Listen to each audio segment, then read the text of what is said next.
সবার আগে আন্তর্জাতিক সর্বসেরা খবর বিস্তারিত জানিয়ে দেব। প্রথমেই থাকবে শিরোনাম, তার আগে অনুরোধ রইল চ্যানেলটি ফলো করার জন্য। ইরান পাকিস্তান বাণিজ্যিক চুক্তি করেছে, যুক্তরাষ্ট্রের নিষেধাজ্ঞার হুমকি। দেশ ভাঙার ষড়যন্ত্রে লিপ্ত কংগ্রেস, বললেন নরেন্দ্র মোদি। আসসালামু আলাইকুম। ইরানের প্রেসিডেন্ট ইব্রাহিম রাইসি এবং প্রধানমন্ত্রী শাহবাজ শরীফ ইসলামাবাদের একটি রাস্তার নাম পরিবর্তন করে ইরান এভিনিউ করার পলক উন্মোচন করেছেন। 3 দিনের রাষ্ট্রীয় সফরে পাকিস্তানে অবস্থান করছেন ইরানের প্রেসিডেন্ট ইব্রাহিম রাইসি।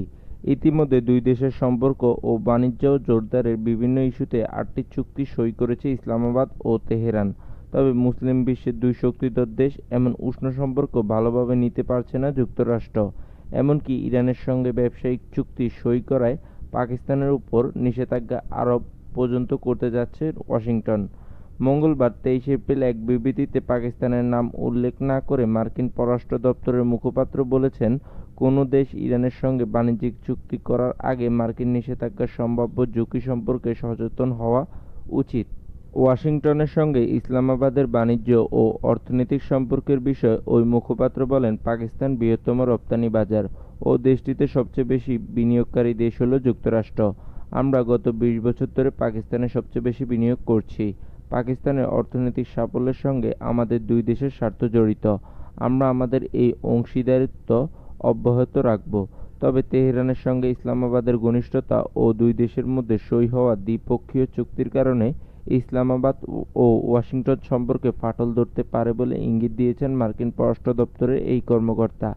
এমনকি বিশ্বে ইরানের অবস্থানের কারণে মার্কিন নিষেধাজ্ঞার আরোপের সম্ভাবনার কথা মনে করিয়ে দিয়েছেন তিনি। পাকিস্তানের সরকারি সূত্রে জানা গেছে, এরই মধ্যে তেহরানের সঙ্গে বাণিজ্য, বিজ্ঞান প্রযুক্তি, কৃষি, স্বাস্থ্য, সংস্কৃতি ও বিচার বিভাগ সংক্রান্ত অন্তত 8টি দ্বিপাক্ষিক চুক্তি স্বাক্ষর করেছে ইসলামাবাদ। ইব্রাহিম রাইসি ইরানে ফিরে যাওয়ার আগে আরও কয়েকটি সমঝোতা চুক্তিতে স্বাক্ষরের কথা রয়েছে।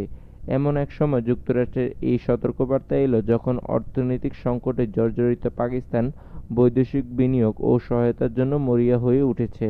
অনেকে বলছেন, পাকিস্তানের এই দুঃসময়ে সাহায্যের হাত বাড়াতে চাচ্ছে ইরান, যদিও এখানে উভয় দেশের স্বার্থ জড়িত রয়েছে। সোমবার 22 এপ্রিল 3 দিনের রাষ্ট্রীয় সফরে পাকিস্তানে যান ইরানের প্রেসিডেন্ট ইব্রাহিম রাইসি। এর মধ্যে তিনি পাকিস্তানের প্রেসিডেন্ট শাহবাজ শরীফের সঙ্গে বৈঠক করেছেন। বৈঠকে দুই দেশের সম্পর্ক উন্নয়নের পাশাপাশি বাণিজ্য বৃদ্ধির উপর জোর দিয়েছেন রাইসি।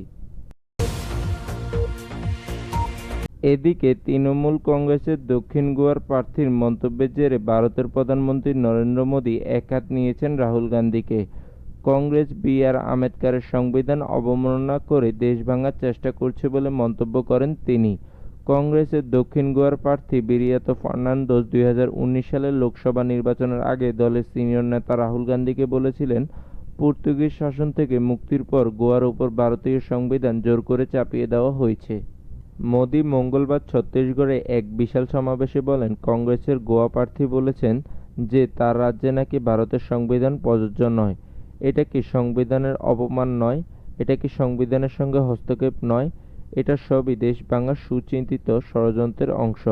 মোদি আরও বলেন, আজ তারা গোয়াতে সংবিধান অস্বীকার করেছে, আগামীকাল তারা সারা ভারত জুড়ে বি.আর. আম্বেদকরের সংবিধান অস্বীকার করার চেষ্টা করবে।